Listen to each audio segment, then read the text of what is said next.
पुण्यात 5 ठिकाणी आठवडे बाजाराला होणार सुरुवात। निवडणुका आणि दिवाळी सणामुळे यावर्षी ऊसाचं गाळप लांबण्याची शक्यता।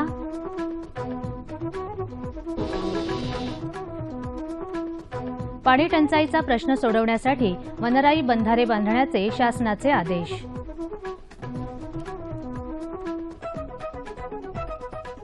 नमस्कार, कृषी वार्ता या बातमीपत्रात मी पूजा काळे आपले स्वागत करते। जाणून घेऊया कृषीविषयक सविस्तर वृत्त। राज्य कृषी आणि पणन मंडळाच्या उत्पादक शेतकरी ते ग्राहक या संकल्पनेतून आता पुण्यात 5 ठिकाणी आठवडे बाजार सुरू होणार आहे। पुण्यात कोथरूड इथं गेल्या 3 महिन्यांपासून हा उपक्रम सुरू आहे। तिथे मिळालेल्या प्रतिसादामुळे निगडी, औंध, वानवडी, पिंपळे सौदागर आणि कल्याणीनगर या 5 ठिकाणी नव्याने आठवडे बाजार सुरू होणार आहे। या बाजारांमध्ये स्वस्त दरात दुग्धजन्य पदार्थ, फळे, भाजीपाला उपलब्ध असल्याने ग्राहकांचा मोठा प्रतिसाद मिळत आहे। त्यामुळे लवकरच इतर मोठ्या शहरांमध्ये हा उपक्रम सुरू करायचा पणन मंडळाचा विचार आहे। आगामी विधानसभा निवडणुका आणि दिवाळी सणांमुळे यावर्षी ऊसाचं गाळप लांबण्याची शक्यता आहे। नांदेड विभागातल्या नांदेड, उस्मानाबाद, लातूर, परभणी आणि हिंगोली या जिल्ह्यांमधल्या 30 साखर कारखान्यांचा गळीत हंगाम सुरू होत आहे। या विभागात यावर्षी 1,58,000 हेक्टर क्षेत्रावर ऊसाची लागवड झाली आहे। गेल्या वर्षीच्या तुलनेत ऊस लागवडीचं क्षेत्र वाढल्यानं यावर्षी अधिक प्रमाणात ऊसाचं गाळप होईल अशी शक्यता आहे।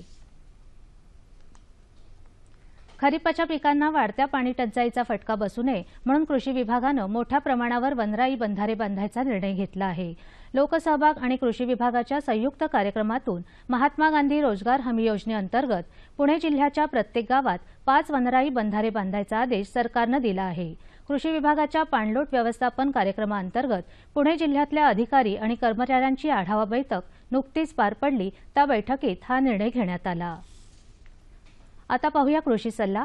ऑक्टोबर महिना सुरू झाल्यानंतर वाढलेल्या उष्णतेचा वाईट परिणाम फळझाडांवर होऊ नये म्हणून विशेष काळजी घ्यावी लागते।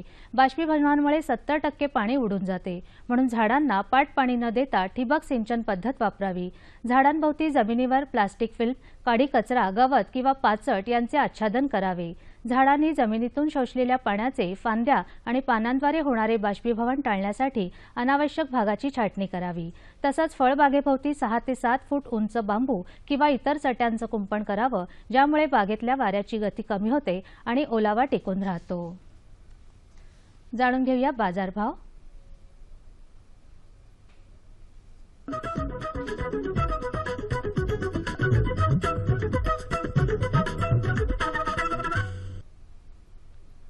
जाणून घेऊया नागपूर कृषी उत्पन्न बाजार समितीकडून प्राप्त झालेले शेतमालाचे बाजारभाव। हे भाव शेतीमालाच्या उत्पादकांसाठी आहेत। निराळा उल्लेख नसल्यास हे भाव प्रति क्विंटल आहेत।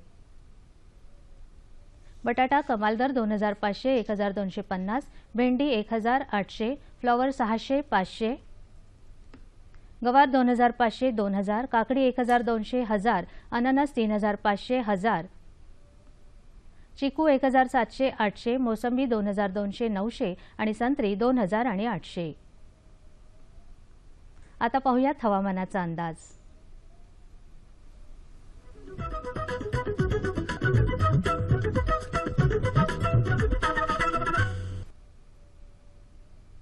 येत्या 2 दिवसात कोकण आणि दक्षिण मध्य महाराष्ट्रात काही ठिकाणी तर उत्तर मध्य महाराष्ट्र, मराठवाडा आणि विदर्भात तुरळक ठिकाणी मेघगर्जनेसह पाऊस पडेल असा अंदाज वेधशाळेने व्यक्त केला आहे। जाणून घेऊयात राज्यातल्या प्रमुख शहरांचे तापमान कमाल आणि किमान अंश सेल्सिअसमध्ये। मुंबई कमाल 33, किमान 26, पुणे 35 आणि 23, नागपूर 37 आणि 22, औरंगाबाद 35 आणि 22, सोलापूर 37 आणि 22 आणि नाशिक 33 आणि 20। याचबरोबर आजच्या कृषी वार्ता इथेच संपल्या। पुन्हा भेटूया पुढील कृषी वार्तामध्ये। तोपर्यंत नमस्कार।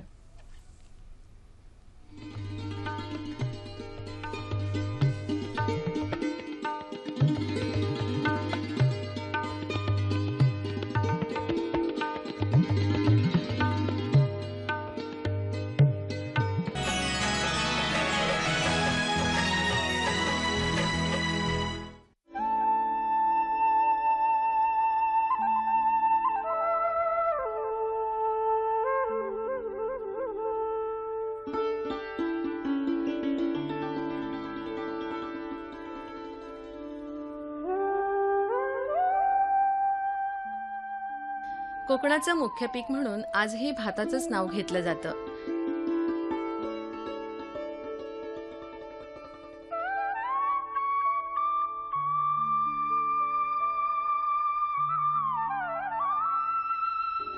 वाढलेल्या उत्पादन खर्चामुळे भात पिकाच्या फायद्याचं गणित बिघडलं आणि कोकणातील शेतकरी भात शेतीपासून दूर जाऊ लागले.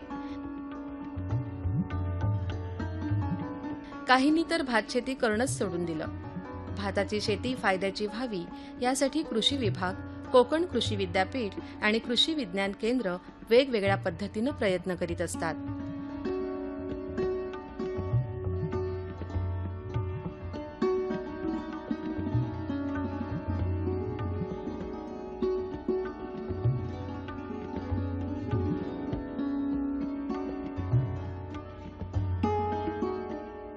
कृती प्रात्यक्षिके आणि प्रशिक्षणाच्या माध्यमातून भात शेतीत नवीन तंत्रज्ञान आणि कृषी संशोधकांनी शोधून काढलेलं अधिक उत्पादन देणारं भाताचं वाण अधिकाधिक शेतकऱ्यांपर्यंत पोहोचविण्याचा प्रयास करीत असतात. अनेक शेतकरी आता कृषी तज्ज्ञांच्या या चाचण्या प्रयोगांना सकारात्मक प्रतिसाद देऊ लागले आहेत.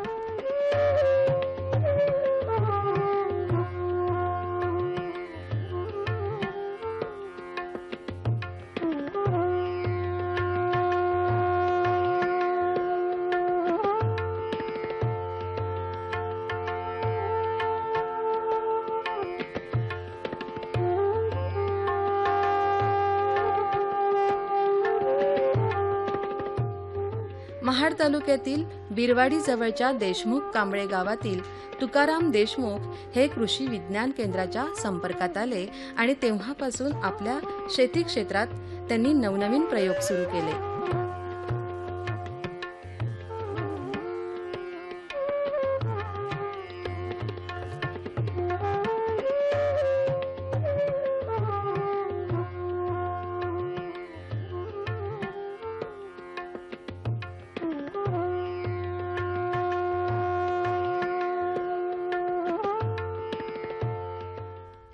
माझ्याकडे 16 एकर भात क्षेत्र आहे आणि त्या पारंपरिक भात पिकाला थोडासा छेद देऊन मी एक नवीन ड्रम सीडर पद्धतीनं मजूर कपात कशी करता येईल आणि त्याच्यामधून शेतकऱ्यांचा कसा फायदा होतो ह्यासाठी मी हा प्रयोग केलेला आहे.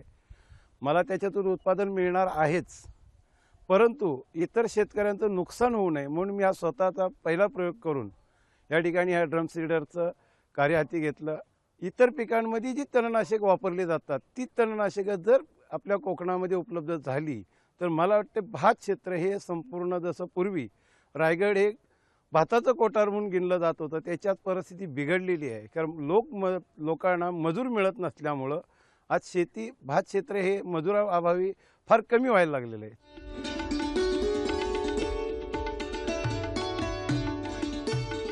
प्रायोगिक भात शेतीच्या बरोबरीनं तुकाराम देशमुखांनी आपल्या शेताच्या एका एकरात वेलवर्गीय भाज्यांची लागवड केली. त्या भाजी उत्पादनातून त्यांना नियमित उत्पन्न मिळू लागलं. आज कोकणामध्ये खऱ्या अर्थानं शेतकऱ्याला त्याची प्रगती करून घ्यायची असेल तर त्याच्या शेताच्या बाजूला पडीक शेती भरपूर असे माळरान असते, त्याच्यावरती जर त्यांनी कारळी, दुधी, भेंडी, मिरची, टोमॅटो अशी पिकं जर घेतली गेली तर त्याचा उदरनिर्वाह चांगल्या पद्धतीने होऊ शकतो. त्याच्यातून स्वतःला लागणारे भाजीपाला खर्च करून उर्वरित पैशावरती त्याला आपल्या मुलांचं शिक्षण, स्वतःचं राहणीमान बदलू शकतो. भात शेतीत दुसरं पीक घेता येत नाही असा शेतकऱ्यांचा समज होता. मात्र कृषी विद्यापीठ, कृषी विज्ञान केंद्राच्या तज्ज्ञ संशोधकांनी तो समज चुकीचा असल्याचं सप्रयोग दाखवून दिलं आहे.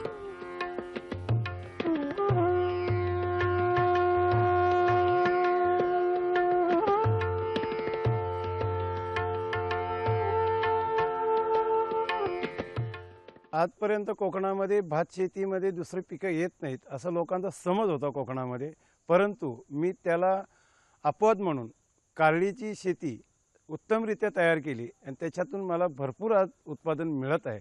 पण हे सगळं आम्ही करत असताना आम्हाला टोटल जे ह्याला मार्गदर्शन पाहिजे होतं ते आम्ही ज्यावेळेस कृषी विज्ञान केंद्र किल्ला रोहा यांच्या संपर्कात ज्यावेळेस आलो त्यावेळेस आम्हाला ह्याला लागणारे बियाणं, त्याला कोणत्या पद्धतीचे औषधं, कोणत्या पद्धतीचे त्याला रोग नियंत्रण करावं ह्याच्यासाठी जे आम्हाला टेक्निकल नॉलेज जी गरज होती ते आम्हाला कृषी विज्ञान केंद्राच्या माध्यमातून, दापोली कृषी विद्यापीठाच्या माध्यमातून अगदी विनामूल्य उपलब्ध झाल्यामुळं आज आम्हाला ही कारल्याची शेती चांगल्या रीतीनं आम्ही घेत आहोत. शेती उत्पादनातून खर्च आणि मेहनतीच्या प्रमाणात पुरेसा लाभ शेतकऱ्याला मिळाल्याशिवाय शेतकरी कृषी व्यवसायात स्थिरावणार नाही, ही गोष्ट लक्षात घेऊन कृषी विद्यापीठ शेतकऱ्यांचा खर्च कमी करून उत्पन्न वाढविणारं तंत्रज्ञान विकसित करीत असतं. ते शेतकऱ्यांपर्यंत पोहोचणं जितकं महत्त्वाचं तितकंच गरजेचंही असतं.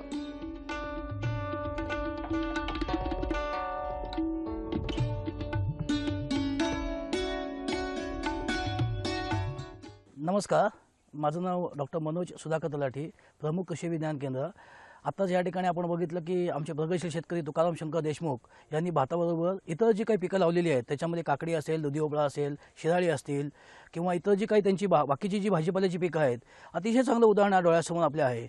हे भारतीय कृषी अनुसंधान परिषद नवी दिल्ली पुरस्कृत डॉक्टर बाळासाहेब सावंत कोकण कृषी विद्यापीठाचं हे जे कृषी विज्ञान केंद्र आहे, 6 वर्ष या रायगड जिल्ह्यामध्ये तळागाळातील शेतकऱ्यांपर्यंत जे काही विद्यापीठ विकसित तंत्रज्ञान आहे ते पोचवायचा प्रयत्न करत आहे. आणि या ठिकाणी खरोखर शेतकऱ्यांना मला सांगायला आनंद वाटतो की शेतकरी तेवढ्या तळमळतेने कृषी विज्ञान केंद्राकडे येत आहेत आणि जास्तीत जास्त तंत्रज्ञान घेत आहेत. त्याचंच एक उदाहरण म्हणून आता बघतोय आपण तुकाराम शंकर देशमुख. कृषी विद्यापीठाच्या संशोधनाचा लाभ अधिकाधिक शेतकऱ्यांना मिळावा यासाठी तुकाराम देशमुख यांनी शेतकरी विकास संस्थेची स्थापना केली आहे.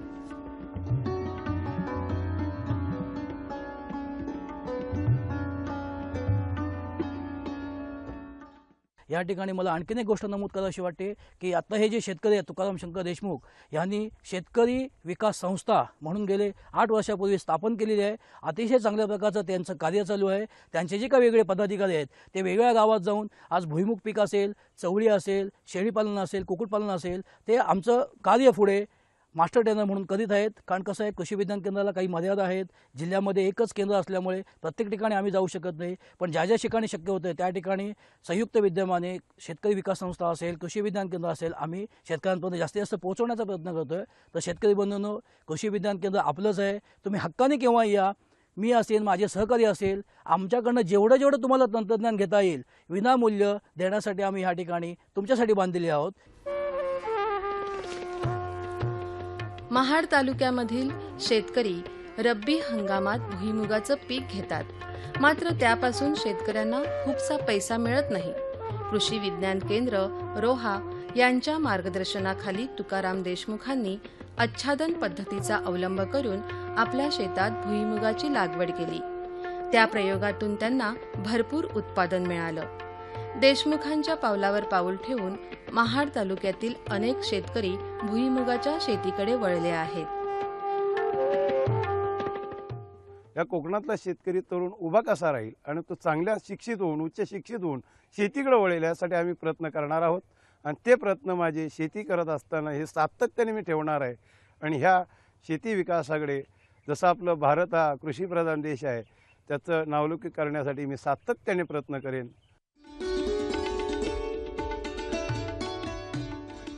भात शेती, भाज्यांचे मळे या शेतीखालील क्षेत्राशिवाय उरलेल्या जमिनीत काहीतरी उद्योग करण्याची देशमुखांची इच्छा होती. कृषी विज्ञान केंद्राच्या अधिकारी तज्ज्ञांच्या मार्गदर्शन प्रोत्साहनातून त्यांनी शेततळं तयार करून मत्स्य संवर्धनाचा व्यवसाय सुरू केला.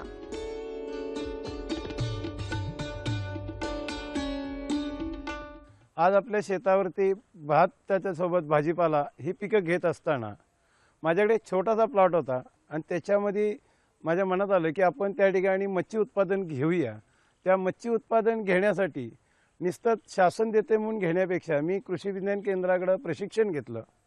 चांगल्या तऱ्हेचं प्रशिक्षण घेतल्यानंतर महाराष्ट्र राज्य योजनेमध्ये या योजनेचा तलाव आला होता आणि त्या तलावाच्या माध्यमातून, तालुक्याच्या माध्यमातून हा मी तलाव खोदला घेतला आणि त्याला मला अनुदान मिळालं आणि उर्वरित जास्त काम होतं ते मी माझ्या पैशाने करून माझ्या तलावामध्ये रोह, कटला, मृगल ह्या जातीचं चांगल्या तऱ्हेचं उत्पादन घेऊन आज मला त्याच्यापासून चांगलं उत्पादन मिळतंय. आणि हे कसं मला उत्पादन वाढवता येईल यासाठी मी कृषी विज्ञान केंद्राचं सातत्याने मार्गदर्शन घेत असतो. ती मच्छी कशी वाढली पाहिजे, तिचं किती उत्पादन आपल्याला मिळालं पाहिजे, हे सगळं ज्ञान या माध्यमातून घेतो. आणि ह्याच्यातून मला कमीत कमी वर्षाकाठी म्हणजे हा माझा 7 महिन्यासाठी प्रोजेक्ट चालतो. उर्वरित उन्हाळ्यामध्ये पाणी राहत नसलं तरीसुद्धा मला ह्याच्या माध्यमातून 55,000 ते 60,000 रुपये उत्पादन मला यात मिळतं. माझा खर्च वजा मला 30,000 रुपये प्रॉफिट मिळतं. तर मी शेतकऱ्यांना आव्हान करेन की आपल्याकडे असणाऱ्या तुटपुंज्या जमिनीचा सुद्धा उपयोग करून आपण असे मच्छी पालनासारखे चांगले उद्योग जर घेतले तर आपली स्वतःची भरभराट होईलच. शिवाय आपण इतरांनाही सहकार्य केलं तर तोही या क्षेत्रामध्ये येऊन चांगलं उत्पादन घेऊ शकेल. आणि ह्यासाठी सगळ्यांनी प्रयत्न केले पाहिजे असं मी त्यांना आव्हान करेन. तणनाशकाच्या प्रयोगामुळे भाताची शेती फायद्याची ठरू शकते आणि पुन्हा एकदा रायगड जिल्हा भाताचं कोठार ही बिरुदावली मिरवू शकतं असा तुकाराम देशमुखांना विश्वास वाटतो.